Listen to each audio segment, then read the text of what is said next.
না, খুবই মন খারাপ লাগে। আসলে আমরা কেনাকাটার ব্যস্ততায় রান্নাবান্না কখন যে চলে যায় রমজান মাসটা বোঝাই যায় না। তো এখানে আমি প্রেসার কুকারে লেয়ার মুরগিটা দিয়ে দিয়েছিলাম শীষ দেওয়ার জন্য, কারণ লেয়ার মুরগিটা শীষ না দিলে একদম শীত হতে চায় না। আর আমার বাসায় লকটা একটু নষ্ট হয়ে গেছিলো বাবুর জন্য, বারবার আমার খুব ভয় লাগতো। তো আজকে আবার মিস্ত্রি আসলো, তো যাক এই ফাঁকে কাজটাও হয়ে যাবে। আর বাসাতে আজকে জায়নের সবাই রয়েছে, তো জায়ন আজকে খুব খুশি, বাবারে পেয়েও আজকে ভীষণ খুশি আমার ছেলে। সে তো আগের থেকে ঈদের ড্রেস পরে রেডি, মানে তার শুরু হয়ে গেছে।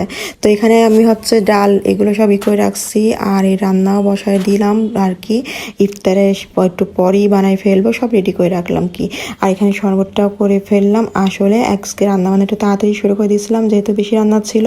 আর উপর নিচ করে সবাই বাসাতে একটু করে দিব আর কি, নিচে দারোয়ানদেরও দিব, তারপরে উপরে ভাড়াটেদের, নিচতলার ভাড়াটেদের সবাইকে একটু দিব। তার জন্য আর কি তাড়াতাড়ি একটু বেশি করে সব রান্না করতে বসে দিলাম।